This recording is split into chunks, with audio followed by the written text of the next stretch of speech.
You need to try and pick off the units as... Look at the shields on the mark. Oh my god, the ball's gonna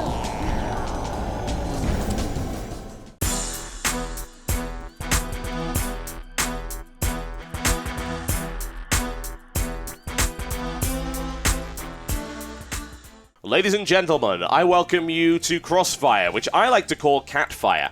Why? Because there's actually a noise in the background that sounds like a horde of angry cats. Really? I don't know if you've actually heard it before, but for some inexplicable reason, there are cat noises on this map. Actually, pros, I think Select pointed that out as well. When I spoke to him at the last tournament, Select said, oh, there's cat noises. Like, yep, that's why we call it Catfire, folks. But there you go. A little bit of useless trivia for you there. I bring you mOoNan in the red trunks down to the southwest. He is playing Terran versus his opponent, the one and only Drewbie, in the green trunks. He is also playing Terran to the northeast. That's definitely a question I'm taking to the StarCraft 2 pub quiz. And if I ever make a StarCraft 2 pub quiz, that's going to be my opening question. What? Which map has a horde of cats in the background? Yeah.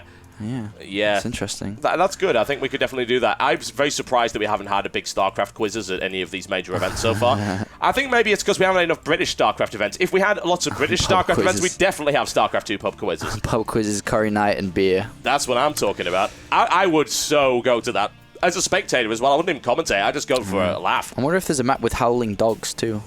Not that I'm aware of, actually. We'll see. Dogalopolis. Maybe need to ask Select. Yeah, Select will know. Absolutely, Select will know.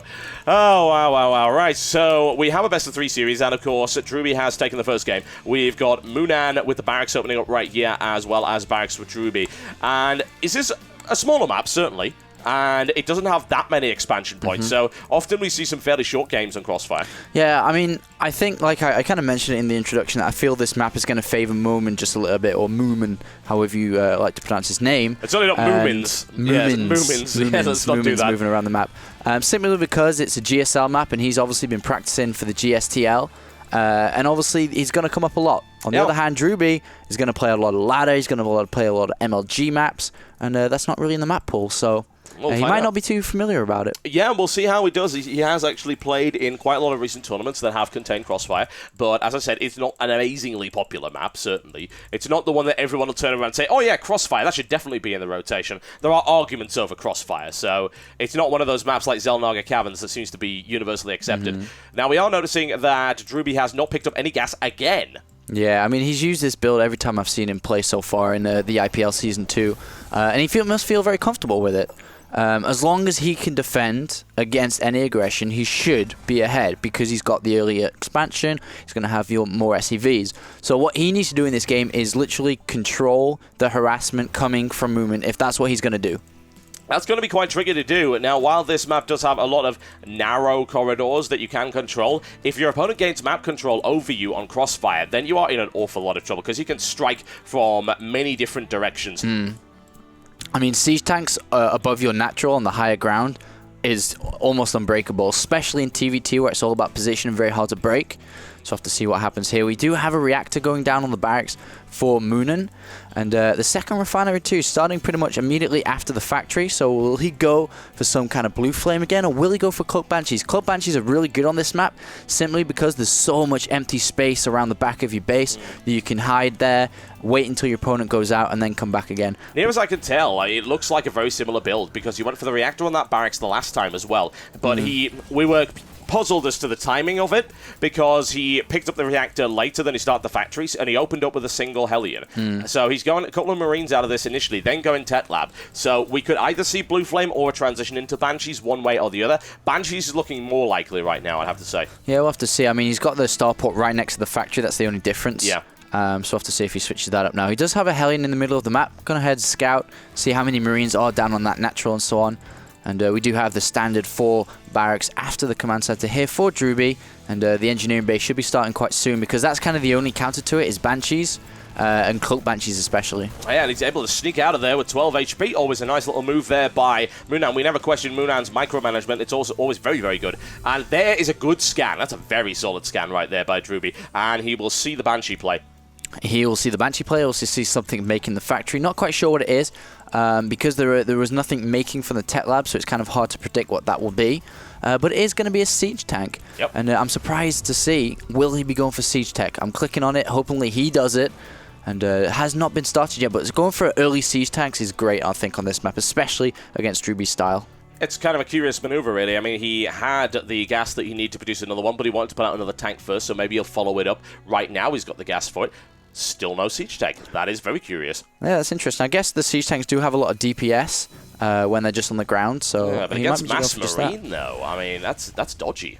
I don't know, with the Banshees too, where are the Marines going to focus fire? In the Banshee and the tank and the Marines? It's going to be really hard to deal with, especially if he pushes out here. It's a selection box defense, as I like to call right here. You know, all sorts of variety going on. Big variety pack, and of course the siege tank will be able to chew its way through those. Now, Drewbie trying to focus fire as much as possible and kind of confused as to where he's going. Banshee's like, well, that was quite the defense. That is impressive. Okay, Drewbie, build some bunkers because you need to defend now because a large counterattack is going to be coming. Tanks, Banshees, 4, 5, 6, 7, 8, 9 Marines in total, but not enough to defend against this, especially. And that's an amazing defense. I really like that. It's very rare that we see these variety pack defenses using a Banshee defensively, as well as a combination of on-siege tanks. But when you think about it, because of the range and being able to use the Marines as a buffer to soak up damage at the front, it can be effective. And he is researching siege tech now, so it looks like he's going to wait until that's done and then literally just bunny hop down to this natural. Drewbie. And, whoa. That's all of his SCVs being thrown in right there and deciding to turn around.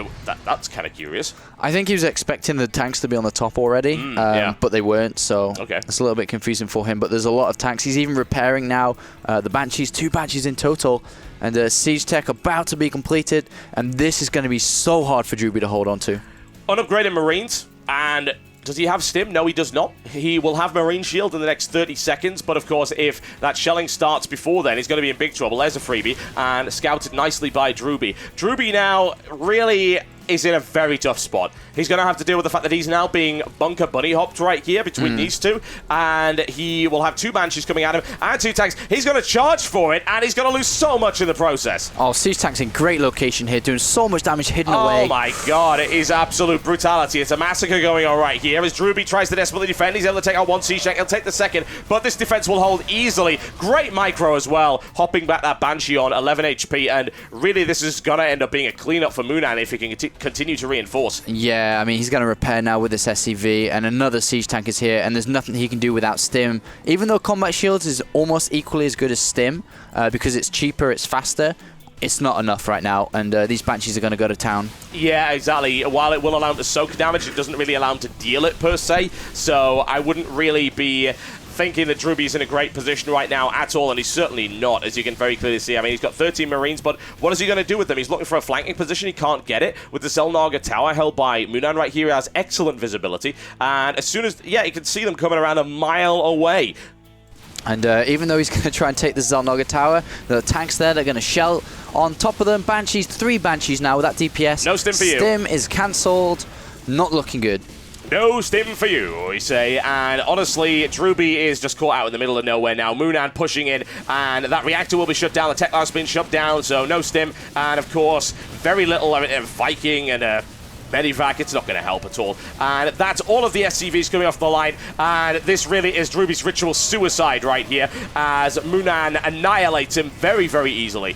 Yeah, this is such a Korean-style build too. It's just so well executed, and completely demolishes Drewbie's style. And it looks like Drewbie's going to die now. I mean, there are no SCVs left in this game, nothing mining, and he's going to have to pull something out of the next game. 16 kills on that Banshee, 12 on that one, and 8 on that one. That is a masterclass in Banshee use in TVT, ladies and gentlemen. There is the GG. Very well played there by mOoNan. And Drewbie's going to have to change it up in the 3rd game. mOoNan has now kind of understood how Drewbie plays, and it's got a direct counter to it on a small map. Larger map might be a little bit more difficult, but Drewbie's going to have to change something up, I feel, in this 3rd game, otherwise he's going to drop the series. Yes, I certainly think so. Drewbie's been looking so strong up until this point, but I think mOoNan has finally got his number. We'll see if it was the nature of the map that allowed him to do that, because Drewbie seems to be playing extremely well in the longer economic games, and we'll find out as to whether or not we're going to get one of those. Because the final map, I think, is going to be the Crevasse. That could lead to something quite lengthy. It could do, especially if it's cross positions. It's a lot easier to defend on that map. It's a lot easier to play Drewbie's style, simply because you can get the fast expand within your own base, and the very small choke point is going to disallow any tank pushes, any Marines or so on. So I think that map Crevasse is going to favour Drewbie a little bit, so it should be interesting to see how it goes. We'll find out how it goes, folks, as we're going to Game 3 very shortly. Don't go anywhere.